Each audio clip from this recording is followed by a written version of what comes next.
She lived life the way she wanted to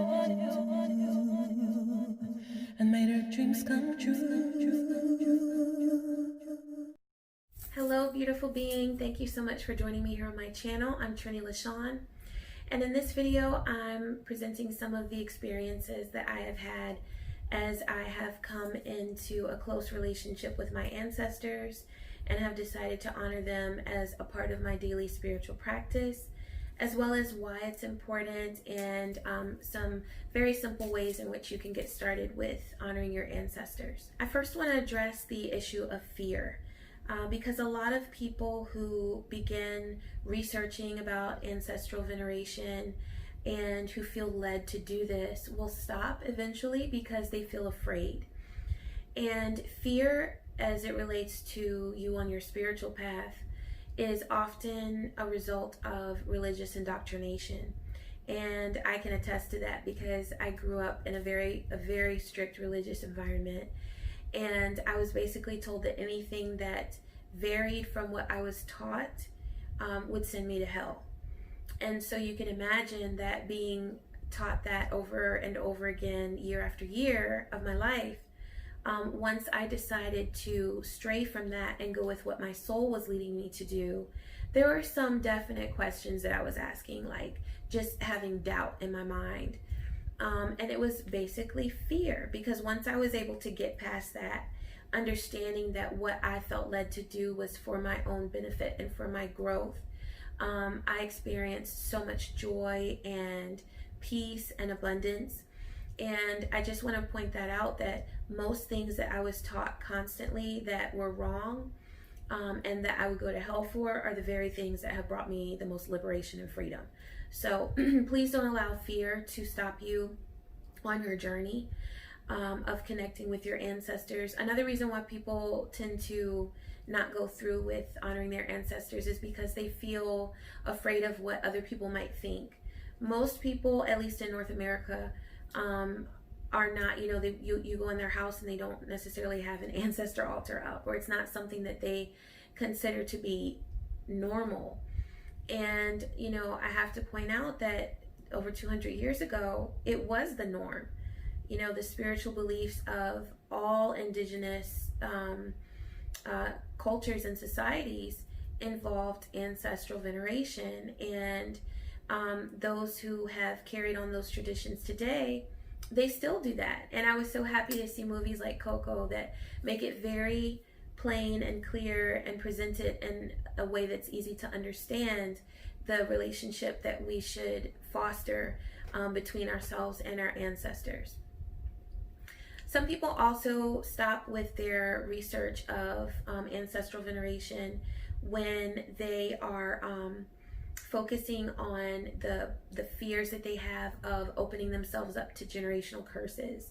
I've heard a lot of people say, don't touch anything with the ancestors because there's bad energy there. They had problems and addictions. But what you'll find is that a lot of the wounds and addictions and traumas that your ancestors experienced, you or your children are experiencing as well. And so this is what we commonly refer to as generational curses. And even in science, it's, what they'll say is that you're genetically predisposed to something. So, children of alcoholics are predisposed to alcoholism, or children of depressed or anxious parents are genetically predisposed to that. So it's backed by science, but from a spiritual perspective, you have to understand that when you heal, your ancestors heal as well. And so, for example, there was a behavior that I suffered from that my father also suffered from. And he was not able to heal himself from that and pull himself, up from that sort of negative place. And I have been able to do that.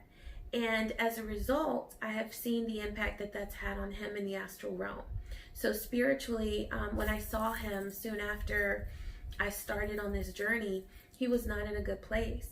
And after years of sort of tending to the needs of my ancestors and making sure that I was healing myself and healing them as well, he was in a much better place energetically. So it's a very reciprocal sort of relationship that you will develop with your ancestors. And it can be an absolutely beautiful thing if you don't fear it. But if you're so afraid of opening yourself up to negative energy, that sort of defeats the purpose of giving them good energy and understanding that you're going to get that back as well. One way in which I have truly benefited from my relationship with my ancestors is just simply having them as my allies, my closest allies, my first line of defense spiritually.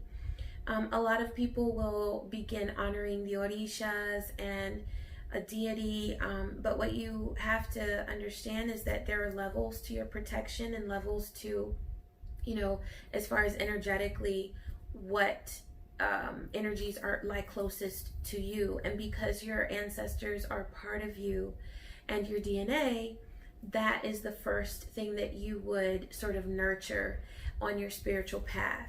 So it's a very good idea to, look into this if you are expanding your consciousness and you're exploring who you are spiritually. It's always appropriate to start with, of course, with yourself. But then as you start to feel the need to deal with other energetic ties that you have and, the need to heal, you'll see that because you have such close ties to your ancestors, the need is there to address any addictions or any traumas or any obstacles that they were unable to sort of overcome in their lifetime. You will be able to do that much more easily if you have a relationship with them as you are overcoming your own obstacles and healing your own pain. A few ways to open yourself up energetically to your ancestors are to just think of them. And when you carry them with your thoughts, our thoughts have so much energy and they leave such a huge energetic impression on us and eventually on our reality.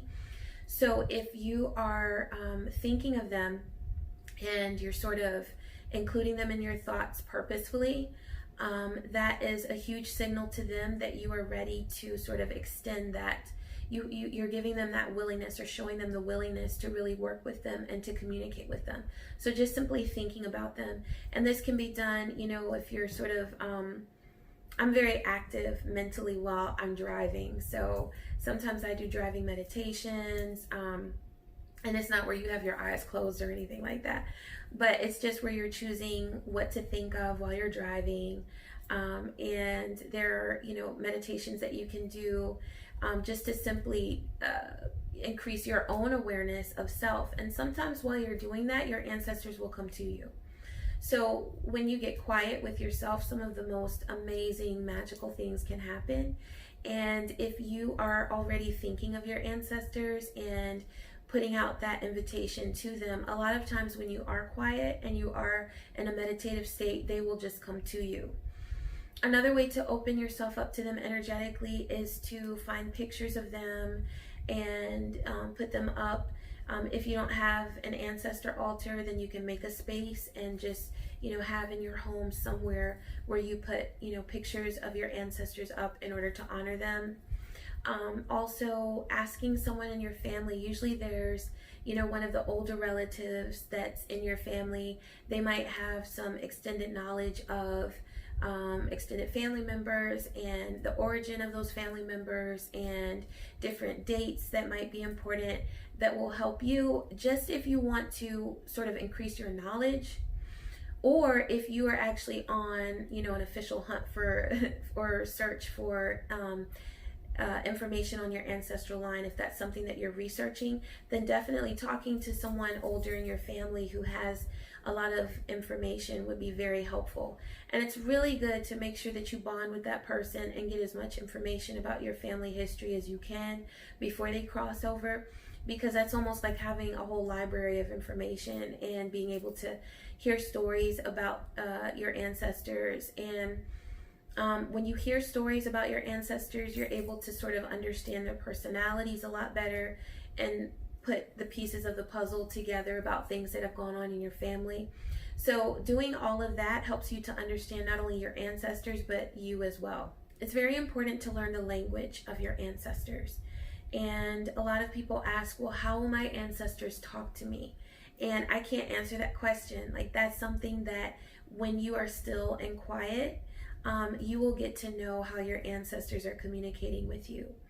It might be in a very subtle way, like through a particular animal. Whenever you see that animal, that's a message from your ancestors that they are sending you, that they're with you and they're guiding you and protecting you. My ancestors talk to me through cardinals, so I know whenever I see a cardinal, an ancestor is with me. It may be through, a particular thing in nature happening, like if there's if an ancestor is connecting with you through storms, or through a certain time of day, like maybe when you see the moon, you feel very connected to one of your ancestors. It could be anything. A lot of times you might hear something. If you're clairaudient, that's a way of getting psychic or spiritual messages through hearing. And it doesn't necessarily feel like, you're not hearing the TV in the next room, but it's like a voice inside of you. And so your ancestors might communicate you that way. But it could be through any sort of type of communication, but you will learn the language of your ancestors. And if you're just still and quiet enough and you ask for those messages, they will come to you eventually.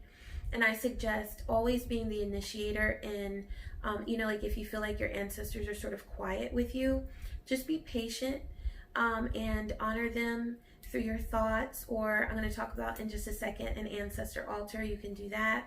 But always be willing to initiate that energy. And I promise you that in feeding them that positive energy, it will become a very reciprocal relationship with time. Sometimes our ancestors are in such a negative place once they cross over that they're not able to gain the strength that they need in order to really make contact with us. And so you might need to really initiate some positive energy with them so that they are able to send those messages that you're looking for. Having an ancestor altar is a very good way to connect with your ancestors. It could be, just anywhere in your home. I have my ancestor altar in a place, it's in my spirit room, so nobody really goes in there but me.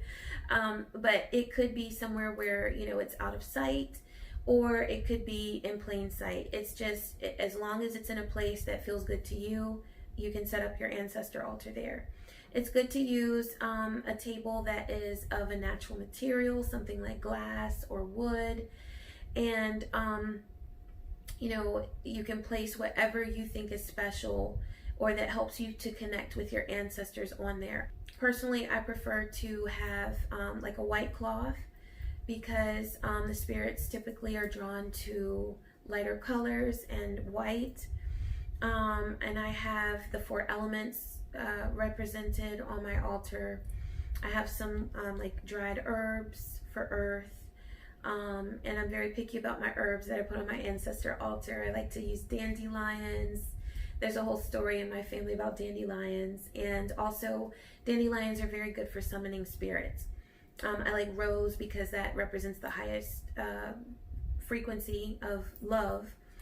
I have that for earth. I have a candle, a white candle for fire. I keep a glass of clean water. I always make sure that I change it regularly. I keep that on my altar as well. And I also light incense. So, you can choose to honor your ancestors in the way that feels right to you. I often will meditate very close to my altar. I receive a lot of messages from my ancestors there. And I also have as many pictures as I could get my hands on of my ancestors up. Now, you don't want to put pictures up of people who are alive. So if you have pictures that you took with your ancestors, you want to try to keep it just to those who have crossed over. But that's another really good way to connect with them, is to get your hands on as many photos as you can, and just either keep them in a photo album, or you can put them up. Particularly if you have an altar, it would be really good to put those pictures up around your altar.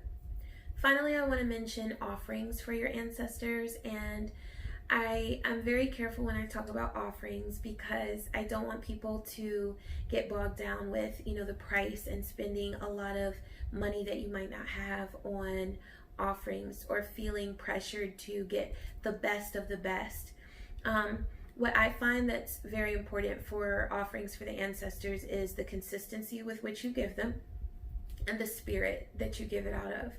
So are you doing it because you want abundance or because you want them to help you to manifest something? Or are you doing it because you genuinely want to heal yourself and heal the energy of your ancestral heritage and your ancestral line? So that's the most important thing. But you can do anything. Like, for example, my father, he loved black coffee. So every Saturday I give him black coffee and Fig Newtons. And he liked a couple of other snacks that I give him as well. There are things that I know about other ancestors that I give them, and I might give them wine. I might give them, I'll light my candle every single day, so that's a way of giving them an offering. Also, I light incense.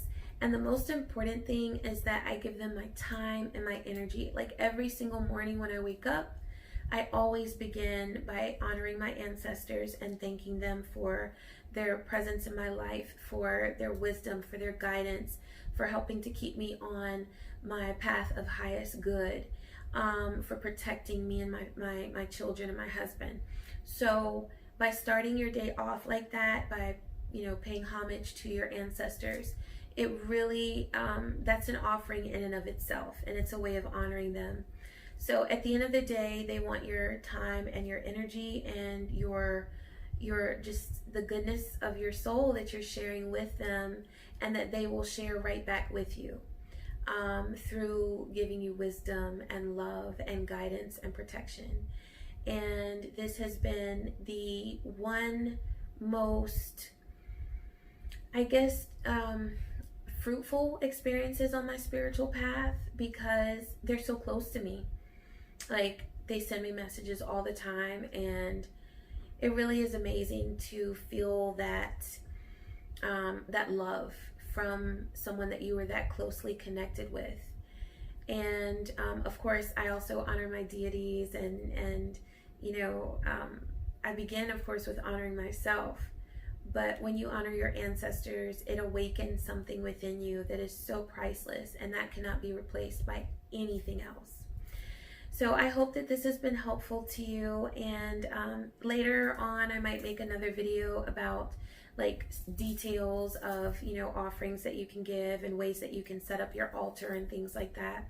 But for today, I just wanted to make sure that I talked about this for people who are considering honoring their ancestors but have been maybe a little bit curious or afraid or discouraged.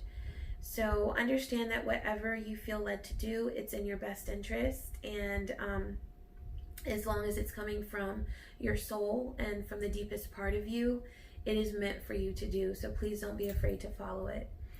I thank you so much for joining me for this video, and I wish you peace, joy, and many blessings. Take care.